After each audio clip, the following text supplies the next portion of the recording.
मैं ये सोच रहा हूँ कि 80 किलोमीटर में 400 लीटर डीजल तो नहीं लगता, इसमें जीपीएस लगा होता है। मैं डर गया, फोन भी सोचा, मैं तो दूसरे वे में चला गया, कोई हादसा तो नहीं हो गया उसके साथ। मुझे पुलिस की कॉल आई, तब भी मैंने उनको बोला कि आप एफआईआर लगा लो, 0 एफआईआर होती है वो लगा लो कि मेरा ड्राइवर मिसिंग है वो। और ये देखो कि आज 9 महीने के बाद एक्शन हुआ है, वो भी ट्रांसपोर्ट टीवी की वजह से। एक ड्राइवर की वजह से सारी कौम खराब होती है। तो 7 टायर 10 टायर तकरीबन 30,000 का एक टायर पड़ता है। तो अब देखो 721 का। मैं हर किसी ओनर को बोलूंगा कि आप ऑनेस्ट रहो ड्राइवर के साथ, तो ड्राइवर को भी चाहिए कि वो अपने मालिक के साथ ऑनेस्टी से काम करे। सबसे पहले आपका ट्रांसपोर्ट टीवी में बहुत स्वागत है सर। नमस्कार मैम, नमस्कार। आपका बहुत बहुत शुक्रिया कि आप हमारे साथ जुड़े, और पब्लिक के लिए भी ये बहुत आसानी होगी आपसे, मतलब कोई भी हमारे को प्रॉब्लम होती है तो ट्रांसपोर्ट टीवी उसकी हेल्प करता है हर टाइम। उसके लिए बहुत बहुत धन्यवाद। जी सर, शुक्रिया सर आपका। एक सर मामला हुआ था, हमने पहले ब्रेकिंग न्यूज में मामला दिखाया था, चोरी का मामला था, आपकी गाड़ी थी और अब उसमें कुछ एक्शन हुआ है, तो मैं जानना चाहूंगी कि क्या एक्शन हुआ है सबसे पहले तो, और क्या मामला हुआ। आपको स्टार्टिंग से बताता हूँ। एक्चुअली मैंने 28 अप्रैल 2024 को एक ड्राइवर रखा था, मोहम्मद अशरफ सन ऑफ बरकत हुसैन, और छजला, तहसील मेंढर, डिस्ट्रिक्ट पुंछ का रहने वाला था वो जी। उसको मैंने गाड़ी यहाँ से दी। मैंने कहा आप लेकर, उसने कहा मैं गाड़ी बाहर चलाऊंगा, यहाँ नहीं चलाऊंगा। मैंने कहा ठीक है। उसको टायर वगैरह सब नए डाल कर दिए, कुछ गाड़ी का काम था, सर्विस पूरी करवा कर मतलब 3-4 लाख रुपए लगा कर दिया। मैंने कहा आप गाड़ी बाहर ले जाओ, क्योंकि यहाँ इंस्टॉलमेंट बहुत कम निकलती है जम्मू कश्मीर में जी। तो वो यहाँ से वर्धमा उड़ीसा के लिए वो चला गया 5 मई को। तो 5 मई के बाद उसने वो 2 महीने गाड़ी वहीं चलाई। 2 महीने गाड़ी चलाई तो 2 महीने से वो इंस्टॉलमेंट भर नहीं रहा था। मैं उसको जब भी कॉल कर रहा था, मैं अशरफ भाई आप पेमेंट डालो यार, मुझे इंस्टॉलमेंट देनी है, ड्यू हो चुकी है 2 इंस्टॉलमेंटें, अब तीसरी है तो बाद में एनपी हो जाएगा अकाउंट। वो आजकल करने लगा। तो बाद में मैंने जब उसको थोड़ा सख्ती से बोला, मैंने कहा यार पेमेंट डालो, गाड़ी मेरी एनपी हो जाएगी। तो उसने कहा ठीक है मैं आपको कल पेमेंट डाल दूंगा। तो आज के बाद आप बुकिंग करवाओ, आप ही लोड करवाओ, आप ही अनलोड कराओ, पेमेंट अपने अकाउंट में डलवाना। मैंने कहा ठीक है। तो उसने क्या किया, 26 जुलाई को कलकत्ता से गाड़ी भरी यहाँ के आगरतला के लिए। तो वो उसका एडवांस वगैरह मेरे पास आया, तो 70,000 एडवांस था, 1.5 लाख में गाड़ी लगी थी। कंपनी ने मुझे एडवांस डाला, मैंने उसको, वो कहने लगा आप टैंकी फुल करवाओ। मैंने टैंकी फुल करवाई, फास्टैग में 10,000 रुपये डाला और उसको 5,000 रुपये कैश दिया। मैंने कहा चलो खर्चा रास्ते में आएगा। यूरिया बाकी जो भी डॉक्यूमेंटेशन कम थे, आरसी का टोकन, वो भरकर तकरीबन 80-90,000 रुपीज मैंने लगवाया, मतलब 20-25,000 पॉकेट से डाला। वो गाड़ी लेकर जाता है, रात को वोट होती है, तो सुबह 4 बजे जब मैं देखता हूँ जीपीएस में गाड़ी की टैंकी खाली और 80 किलोमीटर गाड़ी चल रही है। मैं अपनी तरफ से डर गया, क्या पता कोई लुटेरा आ गया, चोर हो गया। ड्राइवर का मोबाइल स्विच ऑफ आ रहा है, कॉल कर रहा हूँ, कॉल नहीं लग रही है। तो 12-1 बजे के दौरान 28 जुलाई को मुझे वर्धमान पुलिस स्टेशन से फोन आता है कि आपकी गाड़ी यहाँ लावारिस हाईवे पे खड़ी है, ड्राइवर यहाँ पर नहीं है, तो आप कृपया गाड़ी यहाँ से साइड करें। मैंने कहा सर मैं तो जम्मू कश्मीर में हूँ, वहाँ ड्राइवर, मैं तो डर गया कि वो ड्राइवर का स्विच ऑफ आ रहा है। मैं तो और किसी प्रॉब्लम, मैंने सोचा पता नहीं क्या हादसा हो गया उसके साथ कुछ।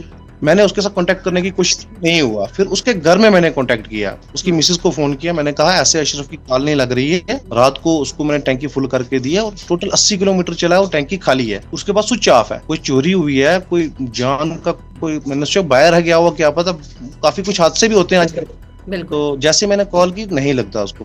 फिर 4 बजे के करीब मुझे और कॉल आती है, तो 4 बजे तक मुझे ये क्लियर हो जाता है। मैं व्हाट्सएप पे मैसेज करता हूँ ड्राइवर को, वो सीन करता है बट रिप्लाई नहीं करता है। उस वक्त मैं समझ गया कि इसने कुछ ना कुछ गलत किया है मेरे साथ। ड्राइवर के पास नंबर तो है, तो मैंने आपसे फिर कांटेक्ट किया, तो आपने भी एक बार को कॉल की, तो आपने न्यूज भी लगाई, उसने फोन नहीं उठाया। मैं हर नंबर से कर रहा था, नहीं उठाया। लास्ट में मैंने पुलिस को बोला आप एक काम करें, गाड़ी अगर हाईवे पे है तो आप टो करके अपने हैंड ओवर कर लें गाड़ी, जब तक मैं यहाँ से निकलता हूँ। अब जम्मू कश्मीर में मैं डिस्ट्रिक्ट पुंछ में रहता हूँ, यहाँ से तकरीबन 3,000 किलोमीटर है कलकत्ता। अब एक दिन में तो पहुंच नहीं सकता। फिर मैं यहाँ से उसी दिन 27 को निकला और मैं वहां पर पहुंचता हूँ 30 जुलाई को। तो जैसे मैं पहुंचता हूँ वहां पर देखता हूँ गाड़ी की कंडीशन, तो गाड़ी में तो टायर जो मैंने नए लगाए थे वो है नहीं। अगर कोई चोरी हुई होती तो चोर क्या करते, टायर विद रिम लेकर जाते, ना कि मेरे टायर उतार कर अपने चढ़ा कर जाते। फिर मैं उसी वक्त समझ गया कि उतार दिए थे और टायर कोई और लगाकर चले गए थे, पुराने टायर, वो बिल्कुल मतलब ना चलने के काबिल थे। नए टायर उसने सारे बेच दिए। जब मैंने देखा वहां, मैंने कहा अभी तो 2 महीने पहले मैंने टायर डलवाए इसमें, तो टैंकी भी उसकी खाली है, उसने मेरा लॉस भी किया हुआ है। देखता हूँ 7 टायर वो बेचकर चला गया है। तो बाद में जब मैं वर्धमान पुलिस स्टेशन में गया, कंप्लेंट की, वहां एप्लीकेशन दी, वो कहने लगे हमें गाड़ी रोड पे मिली हुई है, हम FIR यहाँ नहीं लगा सकते, उनकी फैमिली में से मिसिंग कंप्लेंट का। उस वक्त तक मुझे क्लियर नहीं था कि ये हादसा है या ये है। जब मैंने टायर देखे फिर मैंने सोचा क्योंकि चोर अगर होते वो तो रिम के साथ ही लेकर जाते टायर, ये नहीं कि अपने टायर उतार कर वो अपने चला जाते, इतना टाइम नहीं होता उनके पास। हाँ, वो इतनी मेहनत क्यों करे। फिर मुझे पता चल गया कि ये ड्राइवर ने ही गलत किया है। तो फिर मैंने जब आपसे वहां से मैंने आपको कॉल की तो आपने भी न्यूज लगाई। उसके बाद फिर पुलिस स्टेशन गया मैं, उनने मुझे कहा कि गाड़ी रिलीजिंग के लिए आपको करना पड़ेगा। मैंने वो फॉर्मेलिटीज वगैरह पूरी की, गाड़ी रिलीज की, वहां पर उन्होंने FIR नहीं लगाई। मैं फिर भी एप्लीकेशन दी जो, और उस गाड़ी में कम से कम 25-30 लाख रुपए का माल भी था पड़ा हुआ। उसने माल बेचने की कोशिश भी की हुई थी, बट वहां के जो लोकल वहां पर मैंने पूछा, वो वहां पर उनसे माल नहीं बिका क्योंकि वो केमिकल था, वो वहां बिकता नहीं था उसकी मार्केट। तो फिर मैंने सोचा, कंपनी वाले बुलाए, उन्होंने अपना माल टैली किया। मैंने कहा देखो यार, मैं ओनर हूँ, आपका 50-60 लाख का माल होगा तो मैं कहाँ से भरूंगा इतना, आप पहले अपना माल देखो, क्योंकि पुलिस के अंडर है गाड़ी, तो चोरी तो हुई है। जब उन्होंने देखा, उसने हिला हुआ था बट माल उसमें से चोरी नहीं था।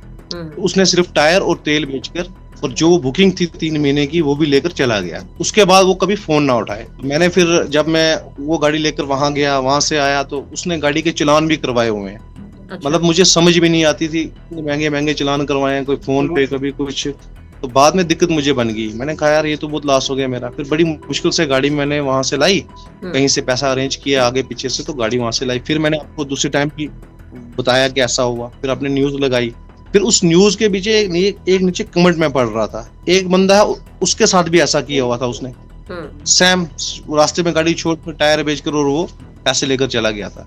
तो तीसरा है, उसने मुझे, वो सऊदी में है कहीं, वो उसका ड्राइवर था, रजौरी का रहने वाला है, उसके साथ भी ऐसा करके गया। अब ये 3 मेरे साथ हो गए। मुझे पता चल गया ये बंदा ही गलत है, इसके साथ कोई हादसा नहीं हुआ है, ये करता ही है, इसका काम ही यही है। फिर उनका भी मैंने कलेक्ट किया। तो मैं अपने जो सिटी थाना था नियर बाई, वहां भी एप्लीकेशन दी है, चौकी में भी दी है, उन्होंने भी थोड़ा ले किया कार्रवाई में, तो नहीं हुई। लास्ट टाइम फिर मैंने आपकी न्यूज लगाई और उसकी भी लगाई, RTO साहब के पास गया, सोशल मीडिया का भी बताया, हवाला दिया, तो उन्होंने उनका लाइसेंस सस्पेंड कर दिया। अच्छा। ट्रांसपोर्ट टीवी की वजह से मुझे बहुत हेल्प हुई है, तो आपका बहुत बहुत शुक्रिया कि आप ट्रांसपोर्ट की हर एक खबर लगाते हो, हर एक, मतलब अब देखो 50 लाख की गाड़ी होती है, ड्राइवर की गाड़ी, तो मालिक ड्राइवर होता है, ओनर हम नहीं होते हैं, वो तो ड्राइवर होता है। अगर ड्राइवर को भी चाहिए कि ऐसा किसी मालिक के साथ मत करें। बिल्कुल। अगर आपको कोई दिक्कत हो रही है यार, आप मालिक से बैठ कर बात करो। अब सैलरी 2.5 महीने हो गए थे उसको चलाए हुए, 2 महीने की सैलरी वो लेकर गया था, और 2.5 महीने से मुझे कोई 1 रुपया भी नहीं दिया उसने। फिर मैंने कहा RTO साहब को, RTO साहब ने फिर वो उसका लाइसेंस सस्पेंड कर दिया। सर मुझे जानना था कि क्या आपका उस ड्राइवर से बाद में संपर्क हो पाया या नहीं? नहीं मैम, उसके बाद तो नहीं संपर्क हो पाया। हाँ, एक उसका कुलीग था, उसने की थी बात उससे, उसने कहा नहीं जी मेरे को दिक्कत आ रही थी तो मैं ये दिया मैंने। उसने कहा ऐसा नहीं करना चाहिए था, गाड़ी लोड आप अगर कोई ओनर किसी ड्राइवर को 50 लाख की गाड़ी दे रहा है तो ओनर पे भी EMI का बोझ होता है, उसको भी देखना पड़ता है सब। तो उसने ये नहीं करना चाहिए था, तो उसने फिर आगे से फोन ही काट दिया। उसके बाद फिर RTO साहब के पास में गया तो आपकी वीडियोस वगैरह भी देखी उन्होंने, सोशल मीडिया पे जो न्यूज चल रही थी आपकी ट्रांसपोर्ट टीवी की वो भी देखी, और जो जिन गाड़ियों के साथ उसने पहले भी ऐसा किया था उनकी वीडियोस भी देखी। तो फिर RTO जो है मिस्टर बिशारत पूंछी, RTO उनका नाम है मिस्टर बिशारत, बहुत ही नाइस ऑनेस्ट आदमी है। तो उनने इस चीज को समझा कि गलत हुआ तो उनने उसका लाइसेंस सस्पेंड कर दिया है। तो ये मैं यही कहना चाहूंगा आपके माध्यम से कि किसी भी ड्राइवर को किसी भी ओनर के साथ ऐसा नहीं करना चाहिए। अगर कोई सैलरी की दिक्कत हो या कुछ हो तो उससे वो बैठकर बात करे, ना कि ऐसे गाड़ी के साथ चोरी करके अपना भी नाम खराब, उनकी वजह से और ड्राइवरों को बदनामी होती है। कितने टायर चोरी हुए? चीज अच्छी नहीं है मैम। 7 टायर चोरी किए हैं उसने। 7 टायर। और मैंने पूरे 11 की यार बहुत होती है मैम। मैंने आपको कहा ना, टायर तो छोड़ो, मैंने उसके अलावा सर्विस, गियर बॉक्स, मतलब 3 लाख रुपए अप्रोक्सीमेटली 3.5 लाख रुपए लगा कर दिया था। उसके बिल्स भी मेरे पास पड़े हुए हैं, वीडियोस में मैंने आपको देखा होगा। मैंने उसको पूरी गाड़ी ओके की थी, मैंने कहा था चलो आप सीजन है, आप एक काम करो बनाना पे चलो, तो चलो कोई गाड़ी ठीक रहेगी, बाकी काम नहीं था। उसने कहा ठीक है। वो अपनी मर्जी से भरता रहा, अपनी मर्जी से काम करता रहा, पैसे भी नहीं मुझे डालता रहा। तो जब मैंने उसको काफी टाइम तो नहीं माना, एंड में उसने ऐसा काम कर दिया मेरे साथ। और मेरी यही एक अपील है लोगों से कि अगर आप गाड़ी चलाते हो, कोई ओनर आपको इतनी महंगी गाड़ी दे रहा है, वो ओनर की गाड़ी नहीं होती है, वो ड्राइवर की गाड़ी होती है, उसको भी अपना समझ के चलना चाहिए। अगर उसको 12 नहीं पड़ता, वो बोल देता है कि साहब मेरे को नहीं है इसमें बेनिफिट, मैं गाड़ी छोड़ रहा हूँ, आप बताओ कहाँ लगानी है, तो मेरे साथ हिसाब करो। ना उसने हिसाब की बात, कुछ, मैं तो 1 मिनट के लिए डर ही गया था। मैं यहाँ था, मुझे क्या पता कि गाड़ी रोड पे है, क्यों, किस वजह से खड़ी है। बिल्कुल। मैं ये सोच रहा हूँ कि 80 किलोमीटर में 400 लीटर डीजल तो नहीं लगता, इसमें जीपीएस लगा होता है। मैं डर गया, फोन भी सोचा, मैं तो दूसरे वे में चला गया, कोई हादसा तो नहीं हो गया उसके साथ। मैं खुद परेशान हो गया। बिल्कुल। 2 दिन ऐसे रहा। मुझे पुलिस की कॉल आई, तब भी मैंने उनको बोला कि आप FIR लगा लो, 0 FIR होती है, वो लगा लो कि मेरा ड्राइवर मिसिंग है। वो कहने लगे नहीं, ड्राइवर मिसिंग है, वो आपको ब्लड का ही कोई रिलेशन होगा, वही लगा पाएगा, आप नहीं लगा पाओगे। अच्छा। फिर मैंने उसके मिसेस को किया, उसकी मिसेस से मेरी बात हुई, उसने भी कहा कि ये गलत किया, अगर उसने ऐसा किया तो गलत किया, मगर ड्राइवर के साथ ठीक होना चाहिए। मैं भी परेशान हो गया कि उसकी मिसेस के साथ, जब मेरी तो छोटे बच्चे हैं उसके, मैंने कहा इतना बड़ा हादसा नहीं होना चाहिए। तो वो उन्होंने भी कहा कि हमारे साथ कोई कांटेक्ट नहीं है। अच्छा। फिर वो तकरीबन 15-20 दिन के बाद वो घर आता है, तो फिर उसको मिसेस के साथ मैं बात करता हूँ, वो कह रहे हैं हम बैठ के बात करेंगे। मैंने कहा ठीक है। मैंने यहाँ से पुलिस भेजी 2 बार, तो वो 2 बार वहां से भाग गया। तो फिर जब भाग गया तो फिर कार्रवाई नहीं होगी, तो बाद में फिर मुझे RTO साहब के पास जाना पड़ा, जो पुंछ RTO हैं, जो हमारे यहाँ डिस्ट्रिक्ट के हैं। उनसे मैंने ये पूरी डिटेल, उन्होंने फिर उनका लाइसेंस सस्पेंड किया।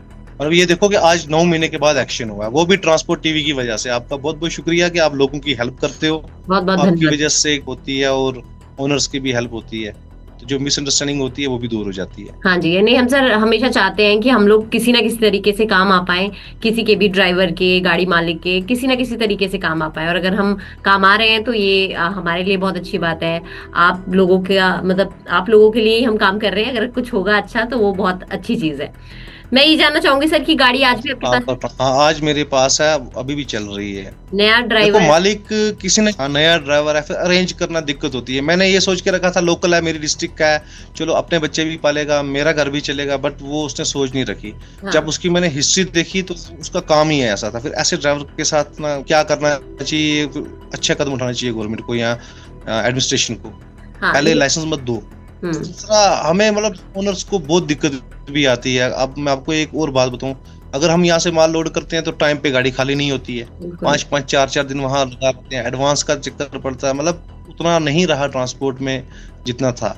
तो ड्राइवर और ओनर बहुत ही सर्वाइव करते हैं आज के टाइम पे, ट्रांसपोर्ट की बहुत ही कम है। आप इस सर वजह कुछ से सलाह फिर देना चाहते हो कि अगर ड्राइवर आगे से कोई भी गाड़ी मालिक रखे तो क्या कुछ चीजें पहले जांच पड़ताल कर ले? सबसे पहले अगर कोई भी ड्राइवर रखे, पहले तो उसकी हिस्ट्री उठा लो यार। अगर किसी से कोई भी आप हायर कर रहे हो ड्राइवर, उसके बारे में थोड़ा सा बैकग्राउंड जान लो, कोई क्रिमिनल तो नहीं है, कोई ऐसा तो नहीं है, क्योंकि किसी की शक्ल पे नहीं लिखा होता कौन है। मैं तो उसको अच्छा समझता था, मैंने कहा चलो सीनियर है, गाड़ी चलाएगा। जब आपकी वीडियो लोगों ने देखी तो उसके नीचे कमेंट भी आए हैं काफी कि इसने हमारे साथ ऐसा किया, हमारे साथ ऐसा किया, ये एक बंदा ही ऐसा है। मतलब एक ड्राइवर की वजह से सारी कौम खराब होती है, वही सर, नाम खराब होता कि है। सारे ड्राइवर एक से नहीं होते, लेकिन एक ड्राइवर की वजह से सारे बदनाम हो जाते हैं। जरूरी यही है कि हम लोग जो हैं ऐसा ना करें। अगर ड्राइवर हैं तो वो ऐसा ना करे, कई गाड़ी मालिक भी गलत करते हैं, वो भी ऐसा ना करे। सारे जो हैं, अगर क्योंकि ड्राइवर और मालिक का रिश्ता ही सबसे बड़ी चीज होती है रोड पर चलने के लिए, उनके बीच ही विश्वास नहीं होगा तो बहुत दिक्कत आ जाएगी। अब जैसे आपका नया ड्राइवर है तो क्या आप विश्वास कर पा रहे हैं? बिल्कुल, अब मैं विश्वास कर रहा हूँ, क्योंकि हर ड्राइवर में ना एक क्वालिटी होती है पहचान की कि सर यहाँ से इतने का लोड मिल रहा है, इतना भाड़ा मिल रहा है, तो मैं भरूं नहीं भरूं, भर के ये एडवांस है, मैं आपको अकाउंट में डलवाऊं या है। मतलब उसका क्लियर है हिसाब। जो नया ड्राइवर है, जो ये जो करता था, ये अपने ही उस पे करता था कि मैंने कहाँ भरनी है, कैसे भरनी है, ना पूछता था ना कुछ करता था। फिर मैंने सोचा चलो यार, गाड़ी को स्टैंड करेगा, इंस्टॉलमेंट्स भी ड्यू है, निकाल लेगा, बट उसने ऐसा किया नहीं। उसने, अब देखो तो 7 टायर 10 टायर तकरीबन 30,000 का एक टायर पड़ता है। बिल्कुल। तो अब देखो 10,000 के टायर, फिर उसके बाद और काम करके इतनी तो 3 महीने में उसने मुझे बचत नहीं दी है। इंस्टॉलमेंट देखो 3 महीने से चला रहा था, कोई इंस्टॉलमेंट नहीं निकाल पा रहा। मैं हर किसी ओनर को बोलूंगा कि आप ऑनेस्ट रहो ड्राइवर के साथ, तो ड्राइवर को भी चाहिए कि वो अपने मालिक के साथ ऑनेस्टी से काम करे। अगर ये ऐसा काम करोगे तो इसमें तो टोटल लॉस होता है। देखो मालिक का क्या फर्क होगा, थोड़ी देर वो डाउन होगा, फिर गाड़ियां चला ही लेगा, जैसे चल रही है मेरी आज। तो उस तरह के बंदे को कोई गाड़ी नहीं देना चाहिए बंदा। पहले आप जो भी ड्राइवर हायर कर रहे हो उसकी थोड़ी बहुत जांच कर लो कि वो कैसा है, कैसे करना है, उसका बैकग्राउंड कैसा है, पहले कौन सी गाड़ी चलाता था, उनसे थोड़ा सा मशवरा करके बात करके कि आपका ड्राइवर है वो कैसा है, क्यों छोड़ी। मतलब ये आज जॉब लेना, अनएम्प्लॉयमेंट इतनी है कि जॉब लेना मुश्किल है। तो ये ड्राइवर भी अपना घर चलाता है, इससे मालिक भी अपना घर चलाता है। इसको थोड़ा सा देखना चाहिए हर इंसान को। कि किसी के साथ गलत नहीं होना चाहिए। बिल्कुल सर, हमारी भी यही सलाह है सब ड्राइवर भाइयों से कि वो ऐसा ना करे, कोई एक गलत होता है, सारे गलत नहीं होते हैं, हम ये भी बार बार कह रहे हैं। तो गाड़ी मालिक भी ड्राइवरों के साथ बिल्कुल लॉयल रहें, और यही ड्राइवर्स को भी रहना चाहिए कि वो गाड़ी मालिकों के साथ लॉयल रहे, क्योंकि दोनों के विश्वास से ही गाड़ी जो है वो पटरी पर चल पाएगी। बहुत बहुत शुक्रिया सर, आपने हमारे साथ ये जो घटनाएं साझा की, अपने व्यूज साझा किए, और शायद बाकी लोगों को भी आगाह किया कि आप लोग जब आगे जाकर ड्राइवर रखें तो सोच समझ कर रखें, और ड्राइवरों से भी कहा कि सारे ड्राइवर एक जैसे नहीं होते, आप दोनों का विश्वास बहुत ज्यादा जरूरी है। तो बहुत बहुत शुक्रिया सर हमारे साथ जुड़ने के लिए। आपका भी बहुत बहुत शुक्रिया मैम। मैं छत्तीसगढ़ से बोल रहा हूँ। मैं ट्रांसपोर्ट लाइन से 10 साल जुड़ा हूँ, क्योंकि हमारे क्लेम में बीमा में दिक्कत आते थे।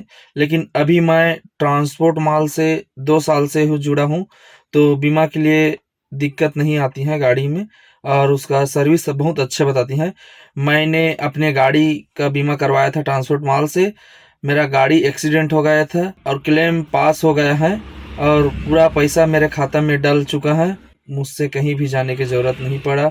सभी गाड़ी मालिक से अनुरोध करता हूँ ताकि अपनी गाड़ी का बीमा सिर्फ ट्रांसपोर्ट माल से ही कराएं, क्योंकि ट्रांसपोर्ट माल का सर्विस बहुत अच्छा रहते हैं। सभी गाड़ी मालिक से अनुरोध करता हूँ अपने गाड़ी का बीमा सिर्फ ट्रांसपोर्ट माल से ही कराएं।